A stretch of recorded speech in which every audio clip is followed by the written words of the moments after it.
what led to you writing the book and doing this work? Because you have a very specific focus.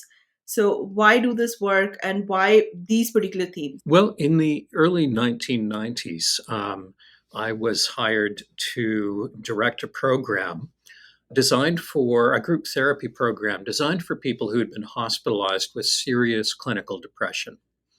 Most of the individuals had attempted suicide at some point in the preceding few months.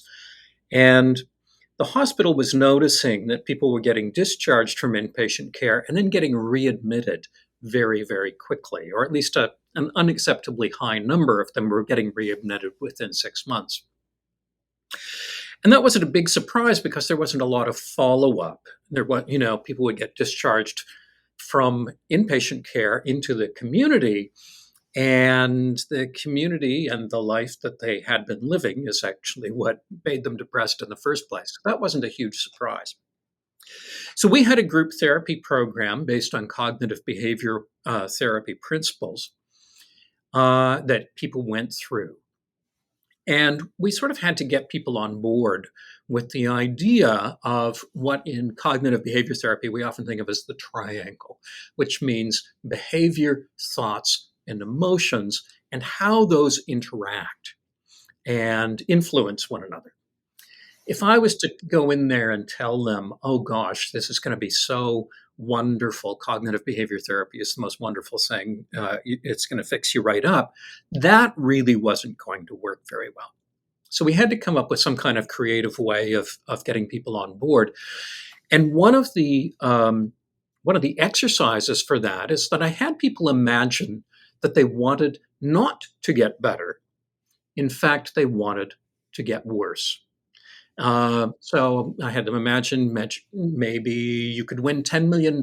Let's say if you could make yourself feel even worse next Thursday than you do now, how would you go about that? What are some things that would help you, in effect, win that money? And we would go around the room and get everybody in the group to identify certain things that they might do that would be helpful. And people would say, well, I'd get no exercise. I would hang out at home. I would close the curtains. I would eat a lot of junk food or maybe not eat much of anything. I would have a sleep cycle where I was awake mostly at night. I would do an inventory of all my failings in life and all the things that I haven't done that I should really feel quite guilty about, and so on and so on and so on. People did a variety of things. And we write all these on the board. And then I asked, when you wake up and you already feel depressed, it's already with you, what do you feel like doing? What are the impulses? And people would say things like, well, I certainly don't feel like exercising, and I would circle that. And I feel like eating junk food, and I would circle that, and so on and so on. And many of the things on the board would not get circled, but surprising number would. And this really struck people in the group. They thought, gosh, it's almost as though I am living my life as if I wanted to be depressed. And I don't think I do. I don't think I want to be depressed at all. And so the question was, well, what about that? Is it that you secretly want to be suicidally depressed? And the answer was no. But what happens is that our feelings influence what we want to do, what we're tempted to do, and how we're tempted to think.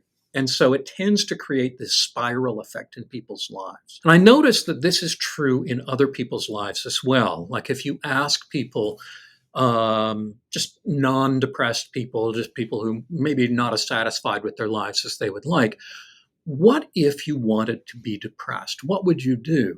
And to really sit down, and I would invite people listening to this to do this, to spend 20 minutes with paper and pen and just ask yourself this seemingly nonsensical question.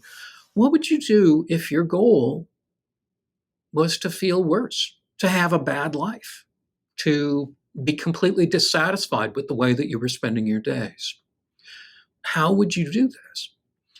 And that feels like a bad way of spending time, but all of us have lots of experience. If you're on Facebook or Instagram or TikTok, you've got lots of experience wasting your life. So, wasting another 20 minutes is not a serious problem. So, if you do that, I think that you'll actually come up with some really interesting things and you'll begin recognizing, wait a minute, I'm already doing some of that stuff. And so that's where the book How to Be Miserable really came from, and how to inviting people to go through it and say, what if just for a moment my goal was to feel worse? What would I do? And it provides 40 strategies for people to feel worse, and of course, implicitly feel better if they do the opposite.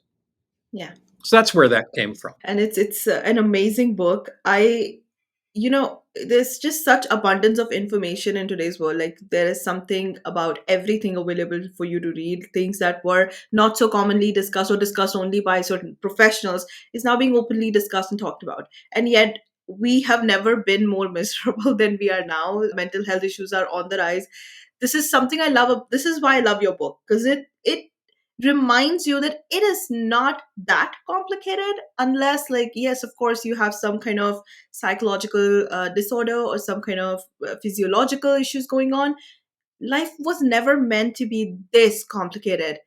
And so from someone who is, you wrote that book, so I would love to know from you, what do you think are, would you pin down any primary cause for why people are so miserable now, despite like all the help that is available, despite all the understanding that's available to them? Well, I guess I might go in a couple of directions with that. First, the building blocks of mental health are actually quite basic. There are complicated mental health problems that are not going to be resolved just by paying attention to these. But if we have people who are depressed or are very dissatisfied with their lives or are miserable in one or another ways, and we look at them, typically some of these fundamental building blocks are missing. So, exercise, adequate sleep on a reasonable schedule, reasonably okay diet. It does not have to be perfect. Prioritizing social contact with others and not spending 2/3 of your waking hours looking at a screen. That and a very few additional things really go a long way. If we can get people's, when we're seeing people with depression, if we can get their sleep on track, we know we're really getting somewhere. If we can get them exercising on a regular basis, we're probably going to see some fairly substantial improvement. We may not take away the whole problem, but you know we're going to be getting there. So I think that's one of the things, is that we're just ignoring the foundations of mental health. Yeah. A second factor, I would say, is mental health services themselves. I mean, you make a good point that we've got more mental health services and more mental health information than ever out there. People can find out anything they want on the internet. And lots of stuff on social media feeds is sort of pop psychology telling people how to do stuff. And we seem to have worse mental health problems than ever. And so we have a natural three hypotheses. Hypothesis one: if it weren't for all this mental health stuff, resources, information on the internet, and so on, things would be even worse. Hypothesis number two: the presence of all of these mental health resources doesn't help at all, doesn't make any difference. And hypothesis number three is that the presence of all of these resources and mental health information and public education campaigns is somehow making things worse. And it's hard to tell what the difference is, or which of these is correct, Right. but I suspect it's number three. I think the reason we have more mental health problems is Yeah. because we've got more mental health information. Yeah. And in fact, we're causing some of the problem that we're seeing and that we're trying to work against. Yeah, I agree with you. Get the point that you're trying to make, and I have actually seen that happening. Like, there is now this growing literature on how childhood contributes to your adulthood or the quality of life that you enjoy as an adult. And now I see people like constantly taking everything back to the childhood, constantly blaming, which is, I find that to be very unhelpful. Like for to understand certain parts of your behavior, yeah, that would could be helpful. But to constantly go blame things on something that cannot be changed anymore, I find that very strange. So I do see that, but here's what like scares me a little bit, worries me a little bit, is that people seem to be having this sort of love for sort of this narrative that they built for themselves that makes them out to be a victim. I want to understand what perspective you would recommend people maintain around suffering. And also, if you've noticed that there is this tendency in people to play the victim, they seem to be enjoying that. Is that, am I wrong? Or is that something you've also noticed? And if that is the case, how can we identify that tendency within ourselves? Well, I don't think people particularly enjoy suffering, but I think that the way that we construe suffering is potentially either helpful or unhelpful. The Buddhists tell us that suffering is a natural, expected, and frankly inevitable part of existence, and I think that that's clearly true. Life is inherently difficult. But what we have done in modern society is we seem to have said, if you are finding this difficult, the likely explanation for this is that you're mentally ill, as opposed to a more inclusive perspective or even a Buddhist perspective, which is if you're finding it difficult, you've pretty much got it right. It is difficult, right? Hmm. This means you're sane. Yeah. um, and so I think that the idea that we shouldn't feel anxiety, we shouldn't feel depression, we shouldn't feel sad, we shouldn't feel distressing emotions, we shouldn't feel dissatisfied with our lives at times.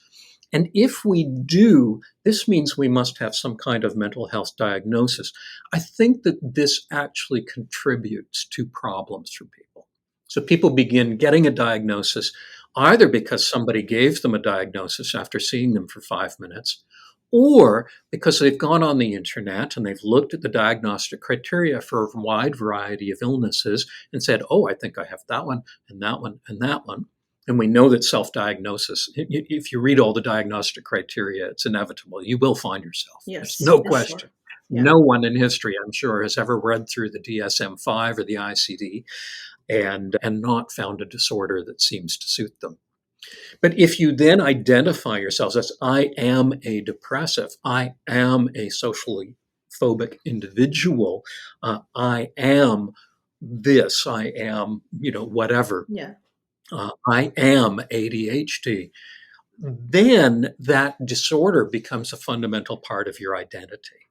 And in fact, being well is outside your fundamental identity. Your wellness is something that Yeah. by definition is not you. And I think Yeah. that that's a fairly destructive message for people to have. Yeah.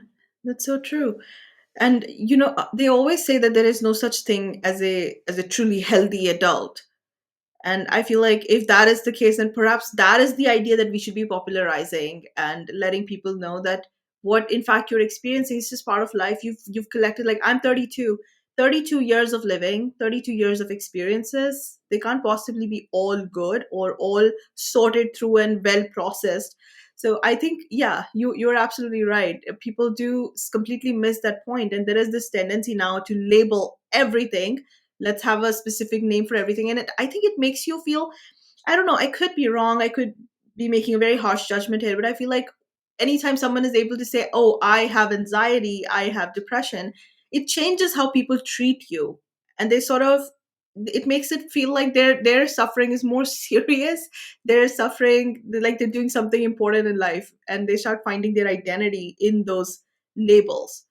You mentioned these three things: behavior, thought, and emotion. Would you prioritize one over the other? Because I feel like there's a circular connection there that I would love to talk about. And I would also, again, want to bring it back to the perception that we have around our life, our childhood, all of these things. Yeah, I mean, in terms of child, I'll mention behavior, thought, and emotion in a moment. But in terms of childhood, yes, I mean, we do have difficult experiences, and many people do have traumatic experiences in childhood, and it actually can be useful in therapy to go back and rethink those because we experienced them with the mind of a 5-year old or an 8-year old.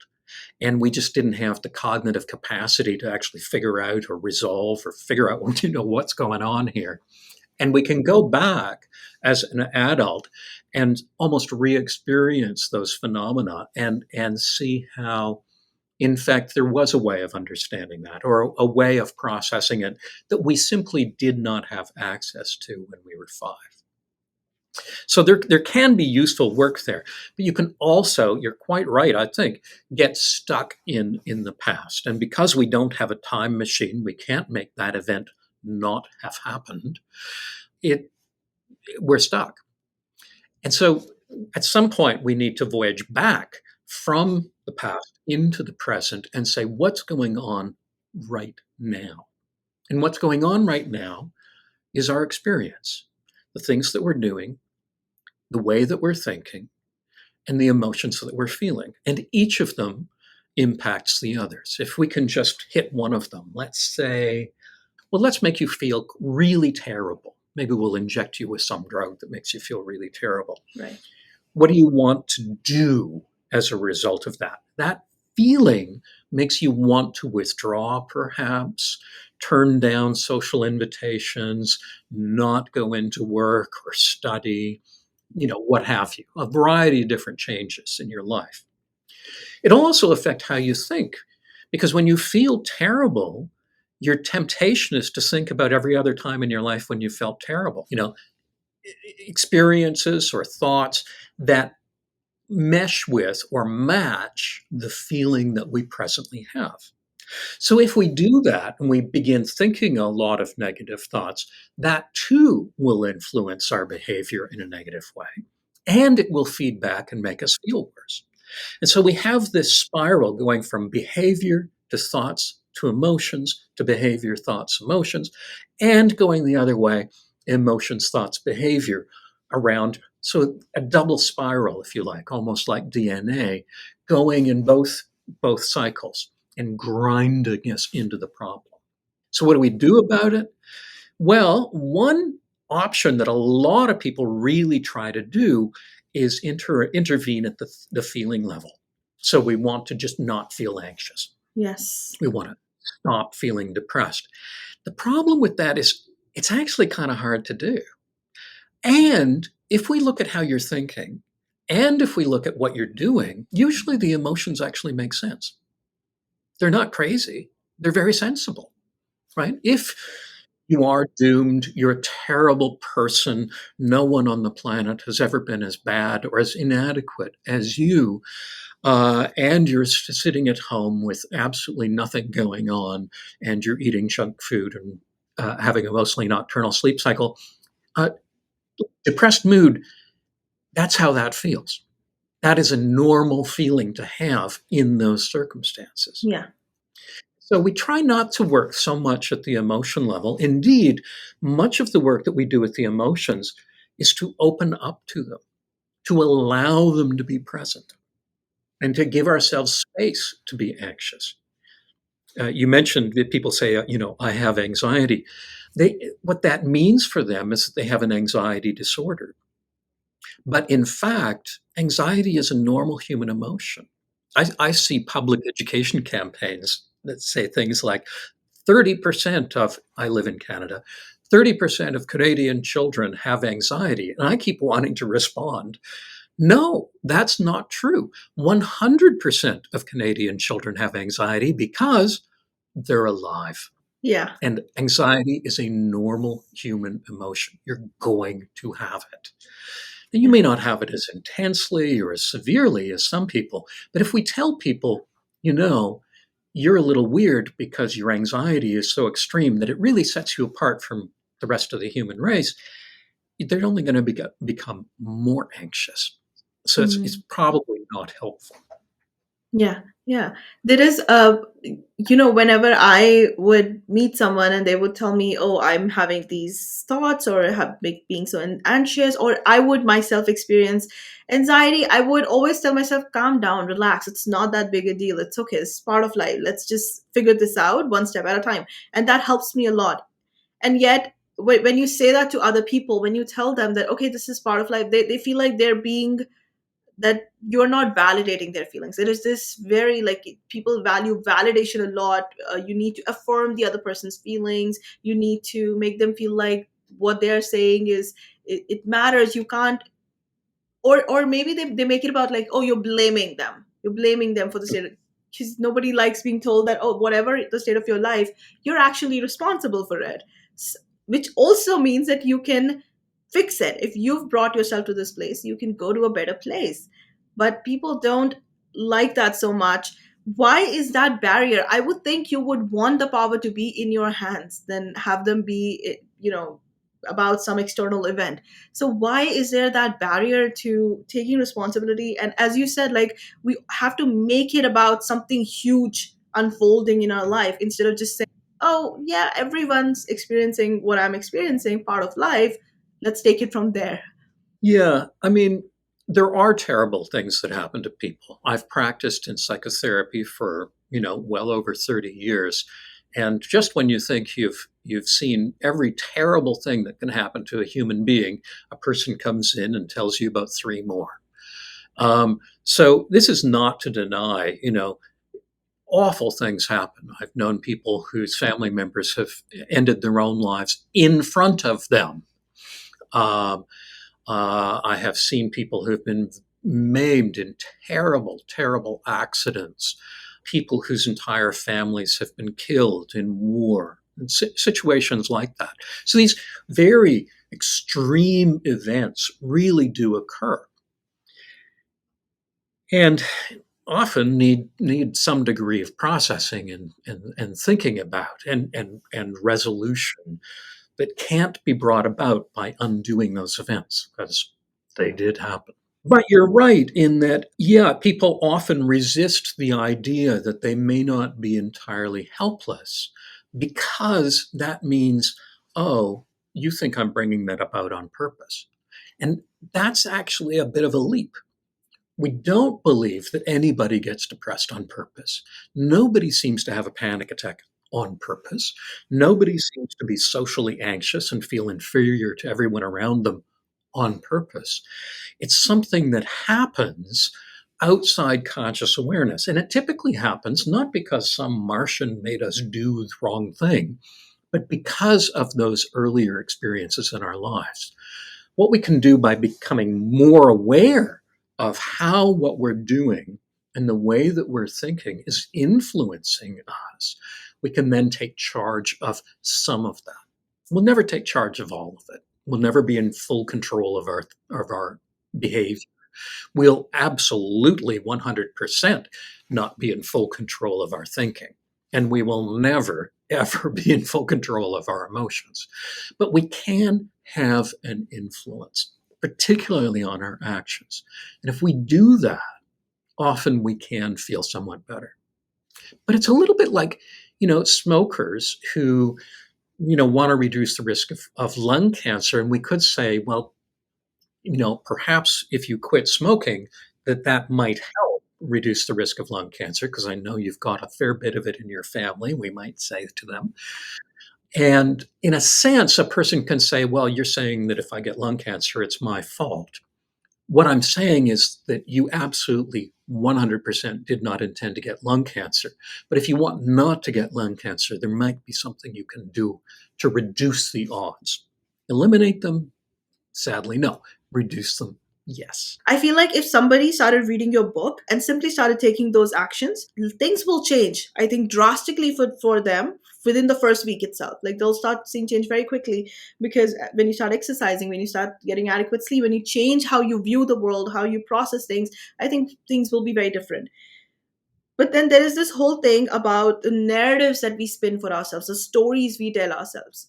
So, doing these things and taking these actions, especially where exercise and diet and sleep is concerned, versus changing your stories, what you have told yourself over and over and over again, where would you place these on the list of priorities? Where would you start first? Well, in psychotherapy, we would often look at what a person is doing in the course of a day. And so, one of the things that I do, for example, is I send people home with a little calendar sheet saying, just for 1 week, I will never ask you to do this again.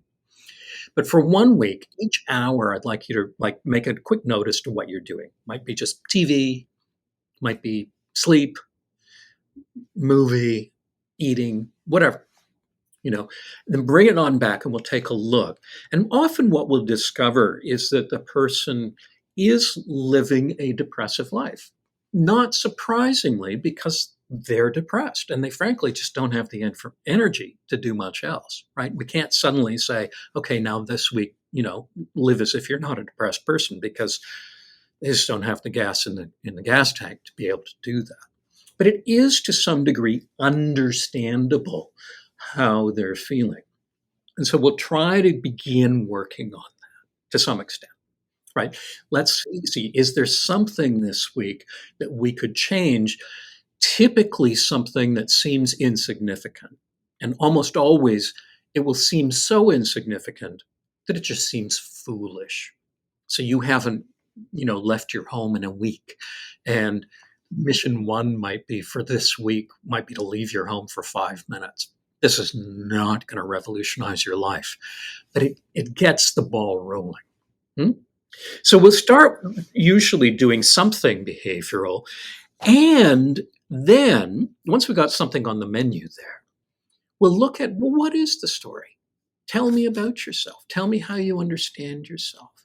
What is your life about? And often we will get that extended narrative of failure, inadequacy, sometimes the universe being against me, what have you. Nothing I do ever works. And once we have those thoughts, we can begin looking at them. Because the stories that we tell ourselves, we're usually telling ourselves to some extent outside conscious awareness. We don't even know we've got these stories. So we just tell the story as it is. We don't challenge it. We don't change it. We just let's make it clear. What is the story of my life? And really spell it out. And then we might look to see if that story has any cracks in it. Like maybe the story is nothing ever works out for me. But actually, there was something that did kind of work out partly once, right? So never, well, maybe not never, maybe mostly. Oh, but wait a minute, maybe there was that other situation. And could it be that some things don't work out because we have this idea that they're not going to work out, so we give up really quickly? In other words, could it be that the narrative is creating our life rather than our life creating the narrative?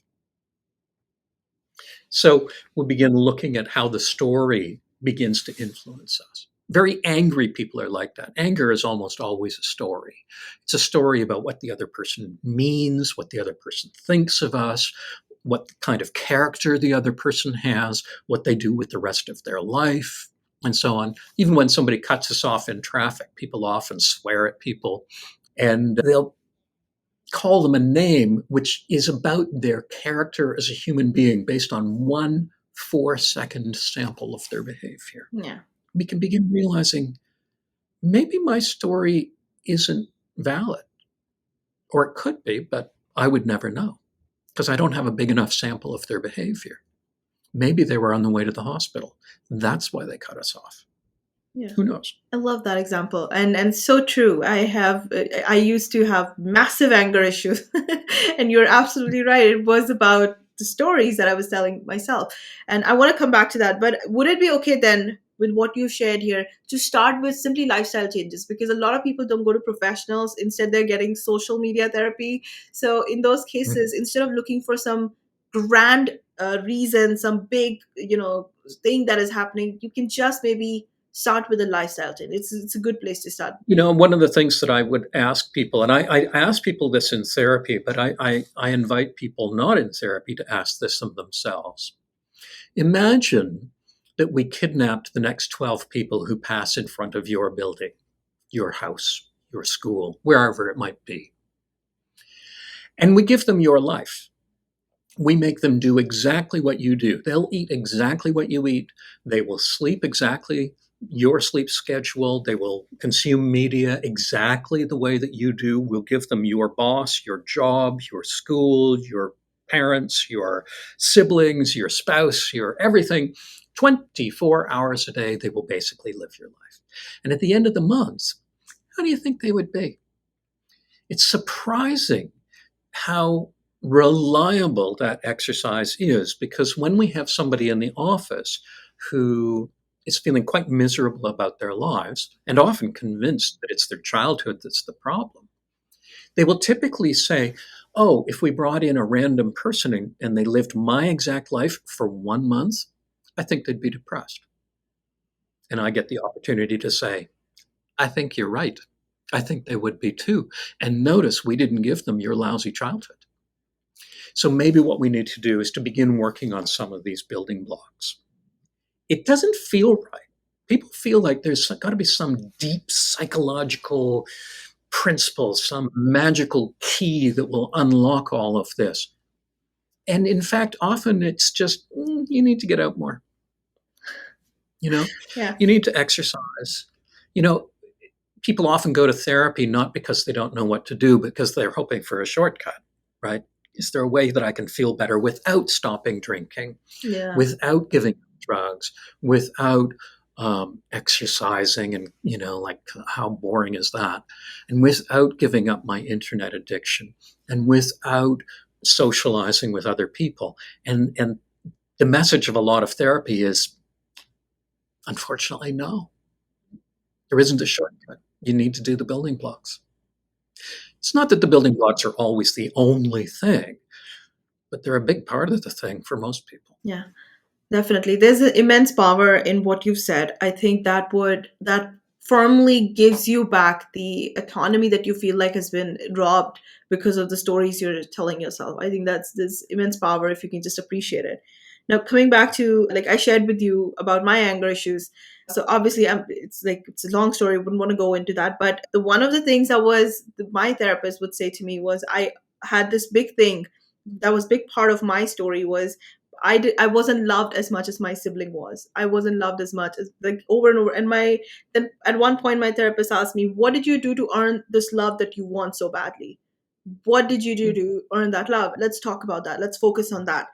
And obviously, you at the time that was what I needed to hear. Then you add more nuance to it, and you start building on that.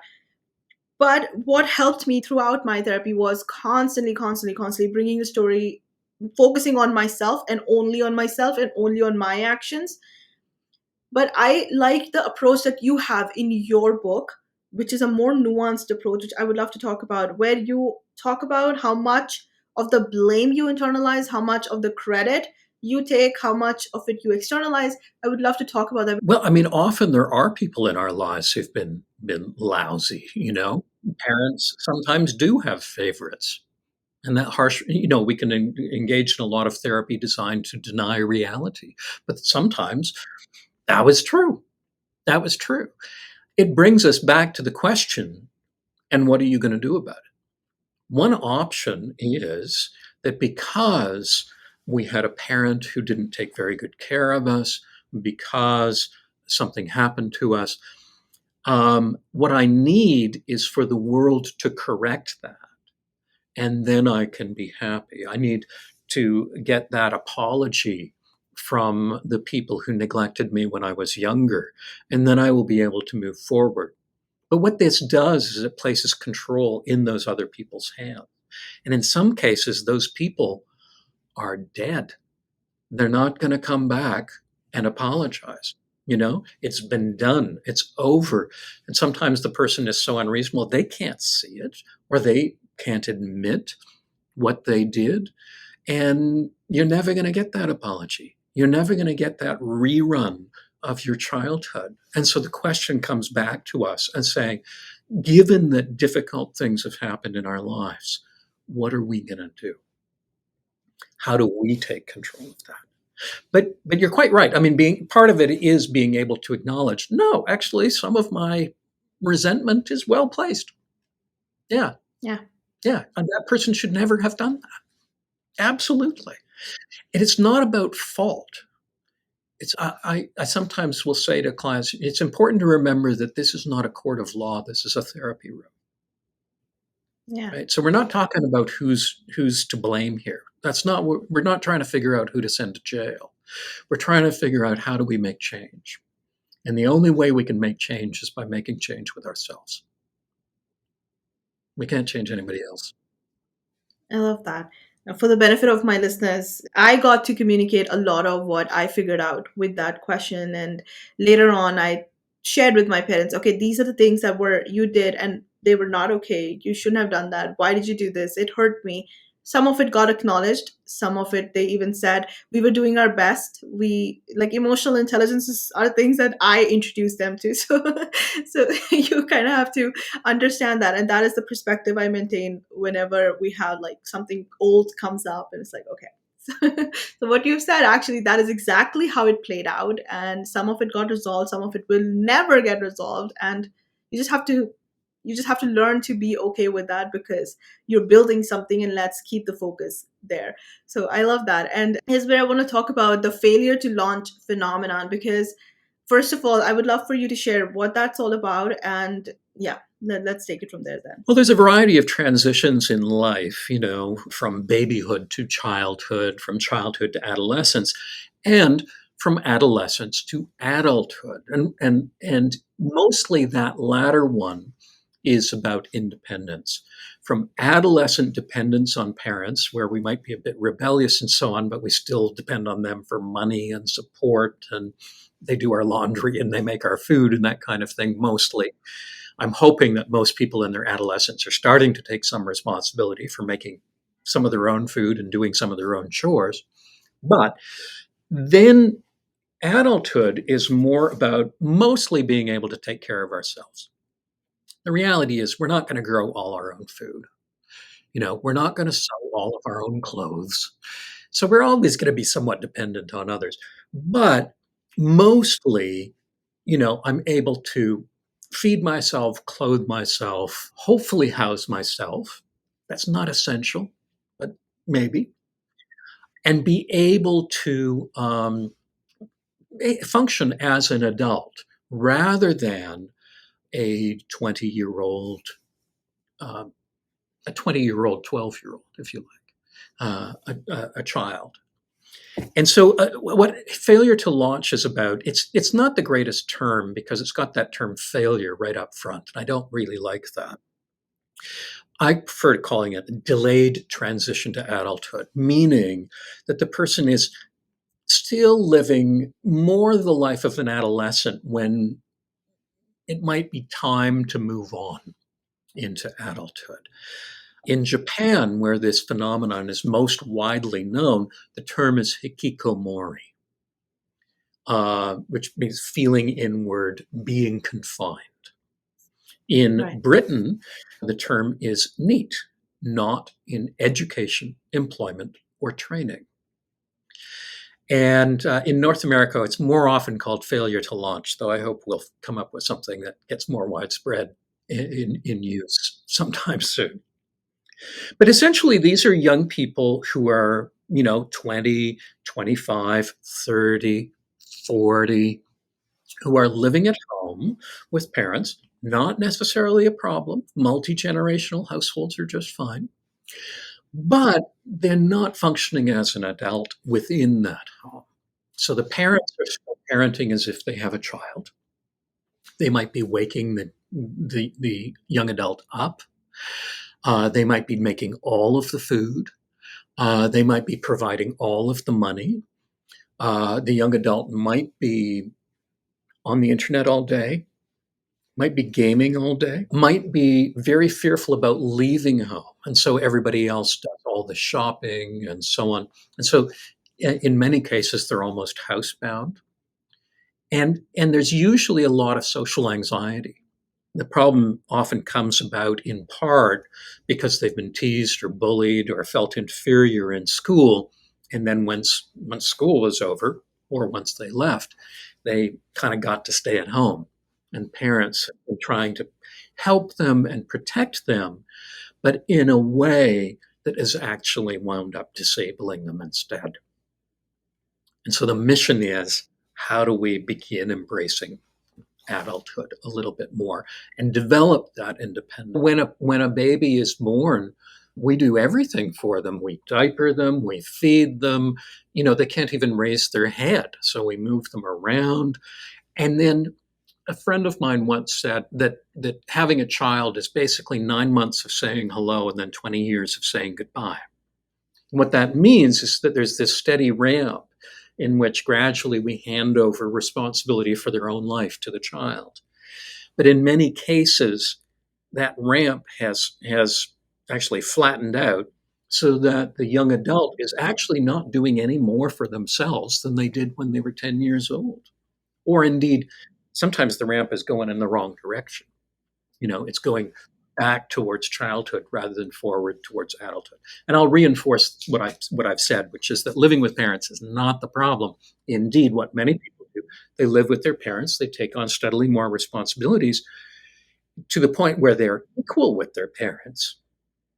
And then at some point, they may become, in fact, more than equal. They're driving mom to her doctor's appointment. Yeah. They're doing the grocery shopping. They're doing, other things. They're actually taking on more of the role than their parents are. And that's totally fine. It gets mistaken. North America often gets mistaken for, oh, the problem is you've got a kid at home. No, that's not the problem. Yeah. Yeah. I see massive value in living with your parents, in fact, your grandparents. If that's like in India, obviously, I'm in India. Joint families are still they're still very much, the norm here. And there's massive value in it because how the parents live their lives and how the grandparents live their lives so different that there are multiple perspectives at play at all times in your life. I've heard my parents' story. My mother grew up in poverty. My father also grew up in very tough circumstances, built his business from scratch. So knowing the struggles that they've been through allows me to be in tough situations and be like, okay, it's fine. It is not that big, like the what I shared with you.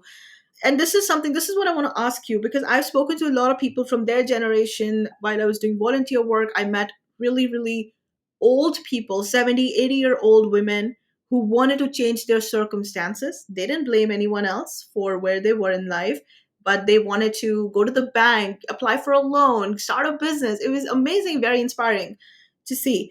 Now here's what I would like for you to please help me understand. Why is there such a massive generational difference? Like what we are identifying as problems was just, I mean, I understand that there is now more talk about emotional intelligence, mental health, and that's great. But what we now identify as problems were just, part of life. They were not catastrophized in any way. They were able to take many, many more hits than we are. There's like, I feel like there's just this decline in resilience. Yeah, I mean, parenting really has two essential tasks. Task number one is keep the kid alive. Basically, nurture them, feed them, protect them, and so on. Task number two is prepare for your own death, meaning make that child into an adult who is capable of caring for themselves and, in effect, doesn't really need you anymore. At least in North America, I can't really speak to India, but in North America, we've gotten really, really good at protection and not so great at preparation. And so there's lots of 20-year-olds who have never washed clothes, who have never cooked anything, who have the parents have been worried that they're going to cut themselves. And so they've never used a knife to chop up vegetables. So they really have not been provided with those adult skills. And this seems to be a universal phenomenon from the little that I know of India, where this problem sometimes emerges. I think it's there too, in that paradoxically, it's mostly men who are in this situation. Uh, Young women tend to get out there a little bit, right? This is true. We know that by the age of 30, more women are living independently in Canada, in the United States, in Great Britain, in Italy, in Spain, in Greece, in a variety of other countries than their brothers. Their brothers are the ones that are stuck at home. This doesn't mean that doesn't occur with young women, it does, but not as often. So it's like, well, wait a minute. I thought the boys would be the ones to be raised to, get the heck out of the house and go get a good job and so on. But I think what's happened in a lot of societies is that the young women are still being trained in things like how to cook, how to do laundry, and how Yeah. to, do basic home repairs and things like that. And it turns out that those are exactly the skills you need in order to be independent, in order to get out there and take care of yourself. Whereas the boys, would starve to death Yeah. if Yeah. if left on their own. So that's a problem, and I think we're nurturing people to adulthood, maybe over nurturing them and under preparing them, and I think that's where a lot of this comes from. I think as well, we're training people to believe that if they're experiencing difficulty, then that's a serious problem. You know, that if it makes you anxious to do the laundry, then you really shouldn't Mm. be asked to do it. Yeah. But the way past almost any anxiety is to move toward it. I mean, that's true of almost all anxiety, that the more you run away from it, the worse the anxiety gets. You have to move toward your anxiety. What advice would you give to parents now? Because I see this in America, like from what I have observed. Obviously, I shouldn't be commenting on how things are happening over there, but some of it is happening in India also, where people are like, we can't say these things to our child. Like, we can't say, oh, anxiety is part of life, it's okay, buck up. Because they'll take, oh, I'm not being validated at home. They'll react like this is a hostile environment. So how do we navigate this political correctness being practiced even in homes now? This is so strange. How do we navigate that? Well, I think in part, I mean, there are genuine serious anxiety Yeah, problems of that, course. you know, people are not just going to be able to pull themselves up by their bootstraps, and they can genuinely use help. Yeah. So there is truth to that. But I think in general, what parents need to remember is those dual tasks, that there isn't one job, protect your kid. There are two, protect and prepare your kid. And spend a lot of time on that preparation. In North America, we talk about child raising a lot, but babies turn into children pretty much automatically if you feed them, Yeah. right? They don't necessarily turn into adults automatically. So, really, we should get rid of the idea of child raising and call it adult raising instead, because that's the destination we're going for. We don't want to wind up with a child, we want to wind up with an adult, a capable person able to handle life on their own terms. So, that's the way we should do it. And I think that we should view child raising as an apprenticeship, a 20-year apprenticeship to adulthood. So that, pretty soon, we don't want to turn our kids into slaves, not at Right. all. Right. But pretty soon, when the kid is able to, let's say, make their own bed, then they're making their own bed. And when they're able to be, doing some of the chores around the house, then they're doing some of those chores around the house. And yes, they do still have time for their schoolwork, study, and very importantly, socializing with other kids. But they do have responsibilities. And that those gradually build up. We don't want anybody reaching the age of 20 going, I don't know how to work a washing machine, Right. you know, or I wouldn't know how to cook anything. We want to have that ability. And the way that we do that is by spending even more time with our kids, training them. Here's how we do this. What a lot of parents seem to think is that, this happens automatically, and so they're just very critical of their kid. You're so incapable. You're so helpless. It's disgusting. Well, how much time have you spent showing them how to do this? None. Well, what did you expect? Yeah, yeah, that is massively helpful. I hear a lot of the coaches online, people who are very tough and have achieved incredible results in life, are raising their kids in also almost military like environment. And I'm sure there's value to that, but I find like if that is happening at home and when they move in the world, they're being validated, or they're being like everything is being treated so seriously and they're being given this massive amount of importance. There's going to be such contrast between the two and such friction between those two experiences, they might just turn hostile to their parents. Pros Probably, and yeah. I mean, there is as always, the benefit is in the mushy middle. Um, yeah, the ones who are completely treating their kids as little soldiers, and that's probably not going to work out that well. The kid is not going to have very good emotional self regulation, and may know how to do things, and may be able to make a bed like nobody's business, but there's going to be a lot of friction, and that person may not grow up to be particularly happy.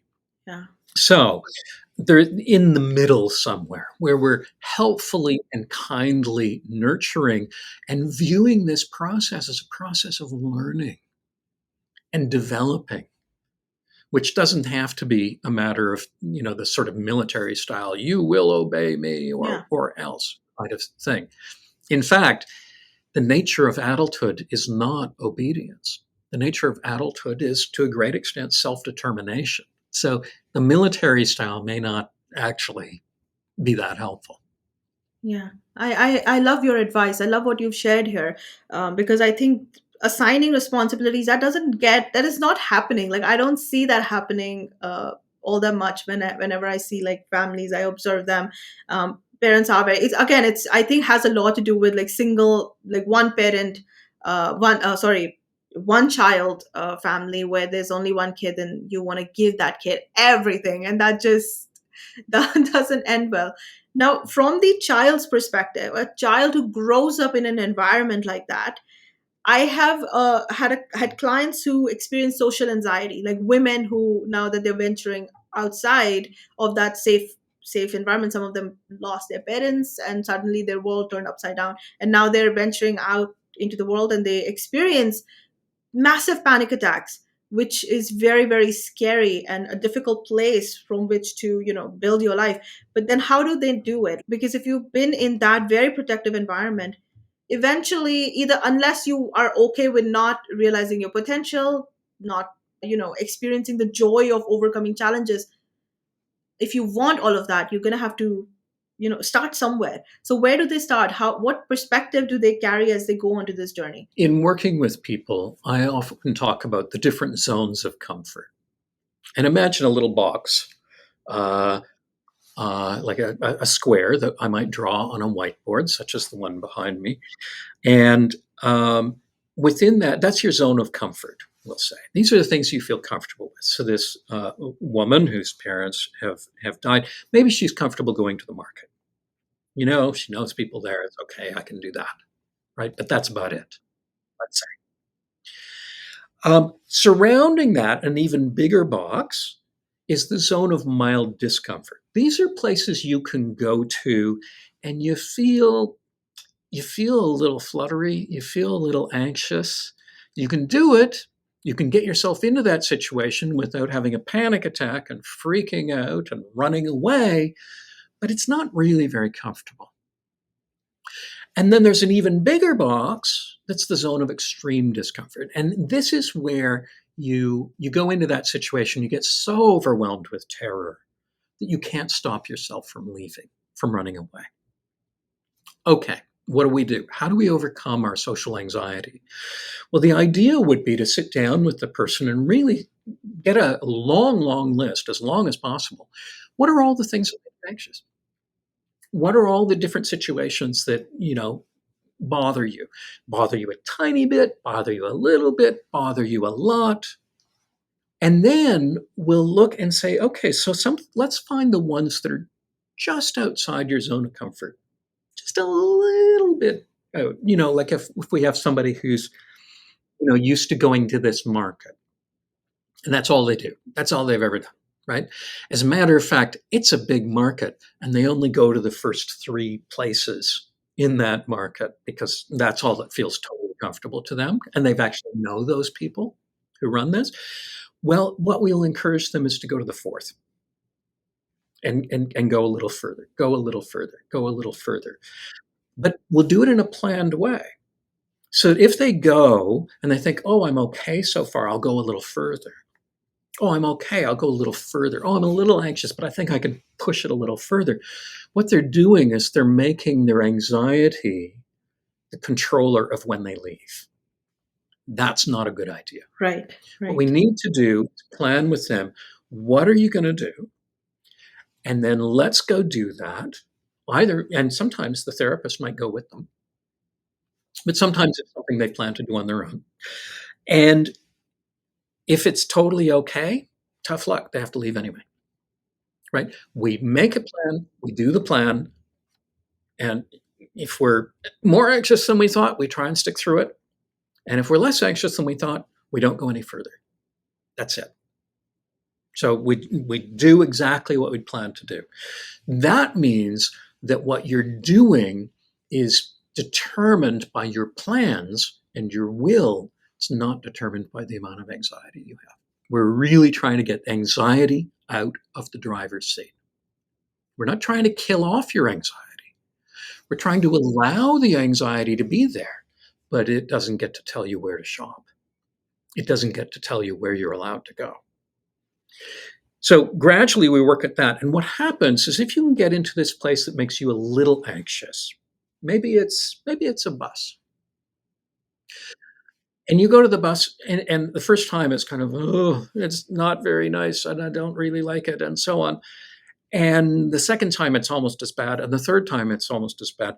But by the 10th time, okay, it's a bus. I know. I know how this works. I know how to pay. I know how to get on. I know how to get off. I'm okay. Right? What's happened is if we go to this destination in our zone of mild discomfort repeatedly, it becomes our zone of comfort. And what we've done is we've grown our zone of comfort by a little bit. And that's what we want to do is keep growing that. Paradoxically, at the same time, even though we've never gone to that market across town, the market across town is getting less scary. It was in our zone of extreme discomfort. And now, even though we've never been there, it's now mildly uncomfortable because we can go to all the markets in our neighborhood. Just using markets as an example. We use, shopping, subways, buses, social settings, eating in a restaurant, things like this, where we try to get people into situations that make them just a little anxious and survive it. Right. That is massively helpful. Thank you so much for sharing that example. I think that would really, really help people. And now, another side of this is making decisions. People lean on others when they're making decisions. A lot of the time, they end up choosing whatever gets like the majority vote. So, how do people start making decisions, especially when you've had a great deal of dependence in your life? Well, you might actually use much the same idea of mild discomfort and extreme discomfort. You might list, like, what are all the decisions I might have to make? And maybe I'm ordering food for a dinner or something like that. And I've just gotten into the habit, or I'm going to a movie with somebody. And I just say, whatever you want to see, that's totally fine. And we just identify situations where it would be just a little bit easier to make a decision or to make your input or make your preferences known and make it your mission to do that. We'll plan to do that. We'll have people over, and rather than consulting with everybody about exactly what they like and what they want and everything else, we'll decide and we'll do it. And we'll expect them to not like it as much and tolerate that. In fact, chances are they won't be so awful. But uh, rank order the decisions. It might be that, frankly, if you're thinking about buying a piece of property, maybe you always go consult your real estate friends. You always, like, whatever. Yeah. But deciding what movie to see, you know, that I think I can do. So we gradually work with that, and you can get bigger and bigger decisions that way. Yeah, that is hugely helpful. Thank you for that. Okay, so then as a lot of what these narratives that people have for themselves, like we talked about, some of them, even if we were to admit that all of this is true, that in fact terrible things have happened in your life, and there are cases of that, of course, like you pointed out, where terrible things have happened, and what they're experiencing is very serious and needs perhaps professional care, but sometimes that is not an option. Like a lot of the times people who come to these centers, they don't have much resource, so they seek whatever help is available, and that help is never not always very professional. I remember counseling people when I was not qualified to do, because I was volunteering at such centers, and the stories that I heard were so, they were beyond my comprehension. I'd only ever seen things like that in movies. So when that happens, these people need emotional support, but they also want change, and they also want to not stay in that place any longer than they have to. Then how do they maintain this balance between self-compassion and accountability, where there is consistent growth happening in their life? I don't think that there's a real distinction between compassion and if you like, accountability or goals, to put another spin on it, in that we can look at why we react in certain ways to certain situations, and we can understand that. We can also understand that some stuff we'll never quite figure out. Why is it that one person is afraid of heights and another person not? And maybe you look back into your past and you can't think of anything, and there's no particular reason. You never fell off a bridge or anything like that, but for some reason you're afraid of heights.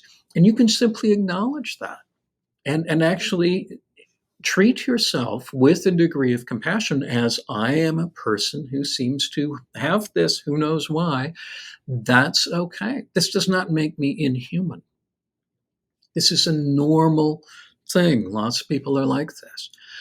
And I might have a goal of being able to work in that tall building or be able to cross that bridge in order to get to my friend's house. And I can work on that. So, compassion, I think a lot of people see the way that you get to goals uh, is by telling yourself how bad you are for not already being there.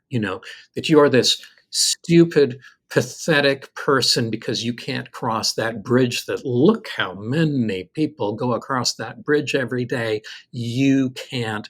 What a complete coward and idiot you are. This is the way that people try to motivate themselves to do better. And in fact, for the vast majority of people, that simply does not work, Yeah. right? You make yourself feel worse, you're less likely to get over it. What you can do is treat yourself with compassion and say, you know what? I'm not even going to try to get over that bridge. But there is this really low bridge that's ridiculously low. I'm just going to work on that. I'm going to go and I'm going to take 3 steps out, hang out there for 15 minutes, and then I'm going to go home. And that's it. And that's going to seem stupid. It's going to seem trivial. It's going to seem ridiculous to almost anyone else.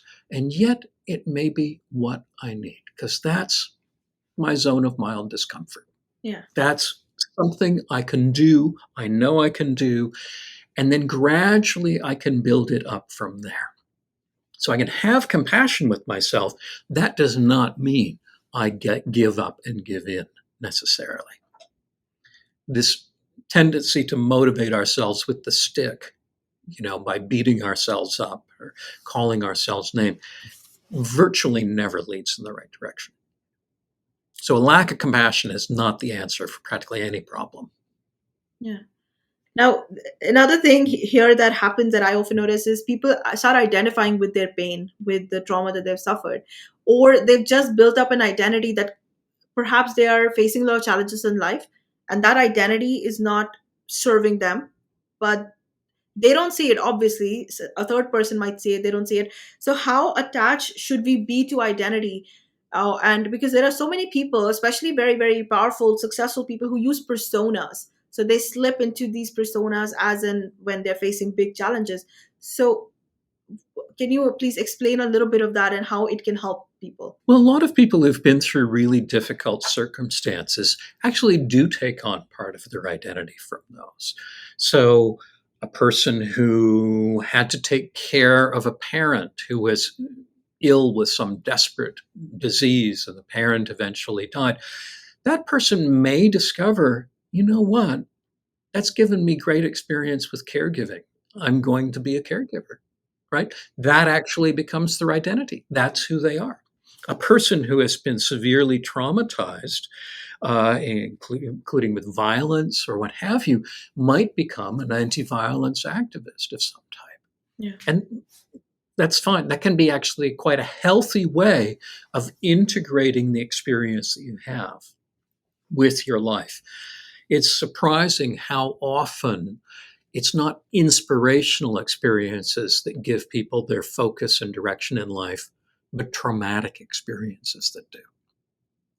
So, to some extent, that can be okay. For some people, their life becomes about avoiding any hint of the trauma that they've been through, and that keeps them in a kind of a mental jail. And they might need to do some work on themselves to grow beyond that. It's hard to know. In terms of personas, a lot of people who are wanting to be successful, they sort of dress for it, pretend to be like that. They might take selfies next to some unknown person's BMW, pretending it's their own, Right. putting that up on their Right. account. And as a way of sort of getting this atmosphere around them. The unfortunate aspect of that is that the more they're constructing this persona, Mhm. the greater the anxiety is likely to come because they're aware that that's not really who they are. Their public image and their private self are getting further and further and further apart. And that seems to lead into emotional trouble for a lot of people. There's a reason why genuineness is valued. There's also a reason why stage plays are usually 2 or 3 hours long because people can't act for that long. You know, you can't act forever. Somebody's going to get into business with you or get into a relationship with you, get into a friendship with you, and you can't act for the rest of your life. Maybe they'll marry you. You just can't keep that up, right? You can't keep up that image. You in the relationships that you have, you're going to pretty much have to be yourself because you're not a good enough actor to keep that up for the rest of your life.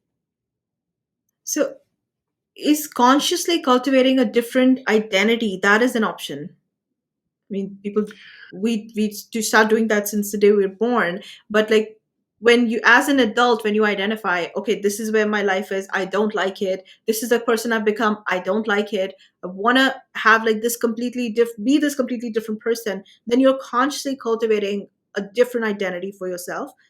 How would that work? Well, I think of it as expanding your repertoire. The life that you have led allows you to do certain things. I can do this, I can do this, I can't cross bridges, I can't drive, I can't swim, but I can do these things. And maybe they want to be this, completely different person. What you want to do is expand your repertoire so that you have the option of not driving, but you also have the option of being able to drive, right? So you build up your skills. I think you work on your behavior to expand your repertoire. Many of us know how to do things that we just don't do anymore. A lot of people beyond a certain age don't play soccer anymore. They know how to do it. They know what the rules are, but they just don't do it. They're not that interested. It's a part of their repertoire that they're not using. Whereas their ability to handle large scale business meetings, that's a skill that they've put into their repertoire that they are using. But it really is there. It's really them. But it's them because they built it. They built the capacity. And I think the distinction is between building the capacity and building the image. The image and the capacity are often two different things. Yeah. Yeah. Would that also apply to emotional performance, emotional maturity? Like emotional maturity should very much just happen as you go from adolescent to teenage to adulthood, but we don't see that happening. Like we see 40-year-olds who are throwing tantrums and being Like sometimes we see on Yeah. it's mostly we see it on social media and on like these weird videos that go viral.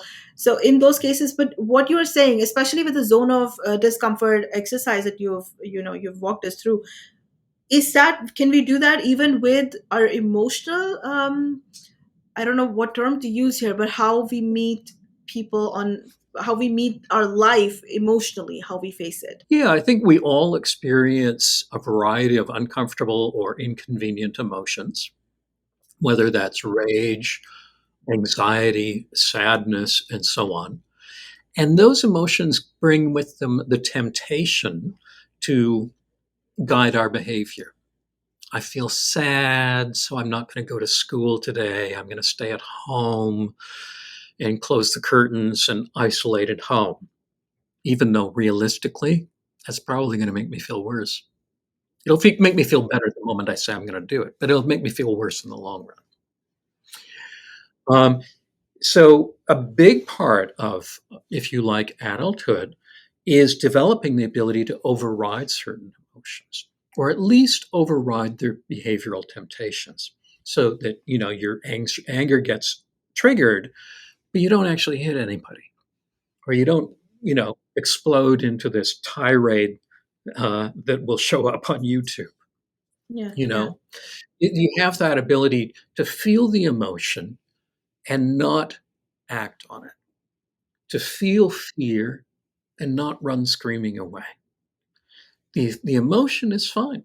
It's allowable, right? You don't have to magnify it by thinking, oh my God, this might happen, this might happen, this might happen, and this other terrible thing might happen.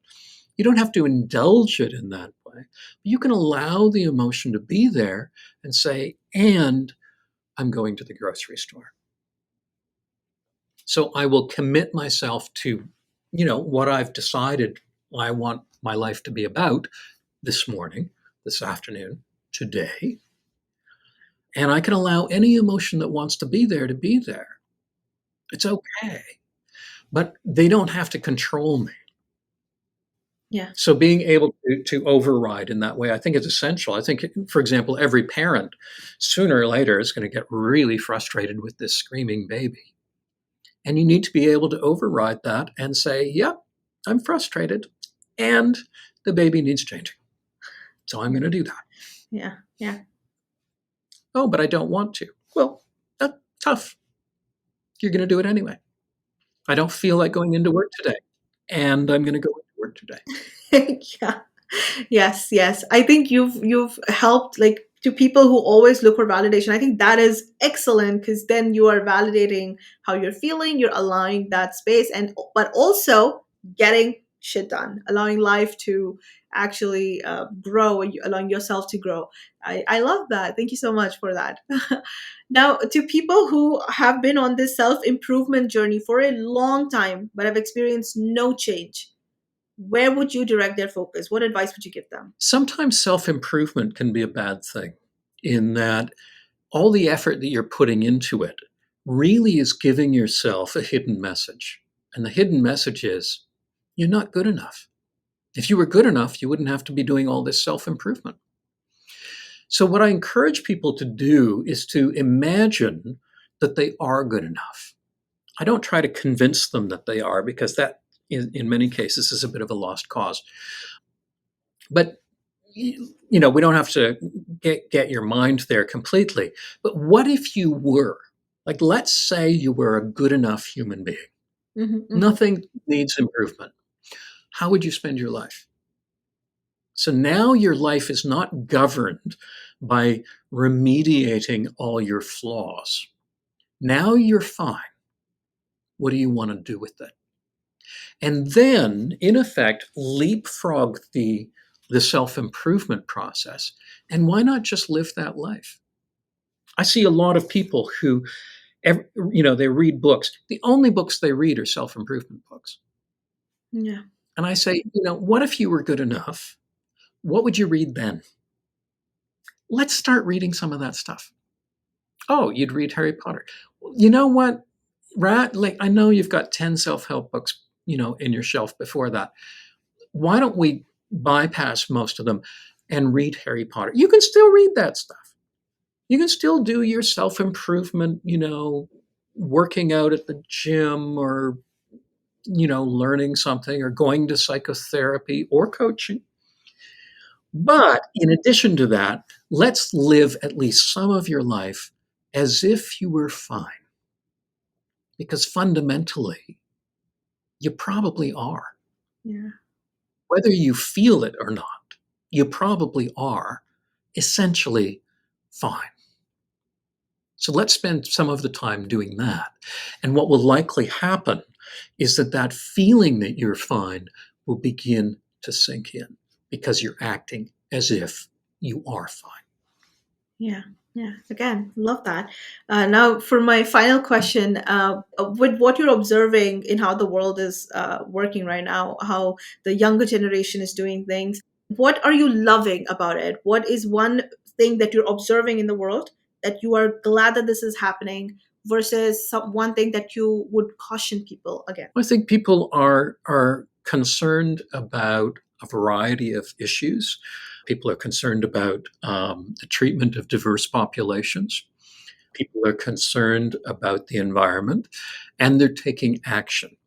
Sometimes they're thinking, "Oh, I should really be upset about this." My response is, "Will that help? What aspect of chemical pollution will you being upset there on the couch? How will that resolve anything?" I don't think anybody needs to be upset, because upset doesn't help. It's natural to be upset about some of this stuff, but it's not morally imperative. But the action that people are taking, people are saying, in addition to whatever work I need to do on myself, this world is in a difficult state and things need to get better.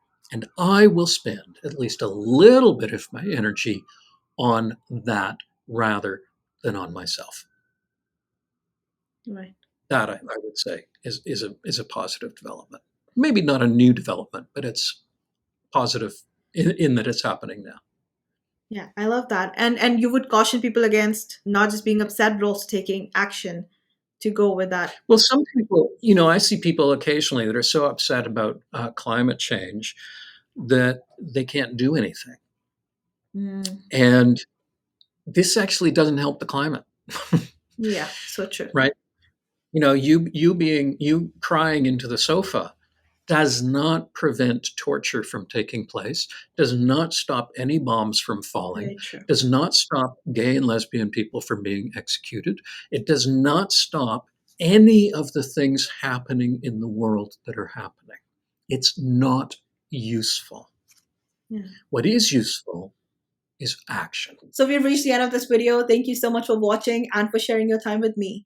The video description will have the link to all the resources mentioned during the conversation. And if you would rather listen to these episodes, then you can find Experiment Podcast on most podcast platforms. If you enjoyed the video, please do share your thoughts in the comment section. And if you want to watch more, subscribe to the channel, please, and do hit the notification bell.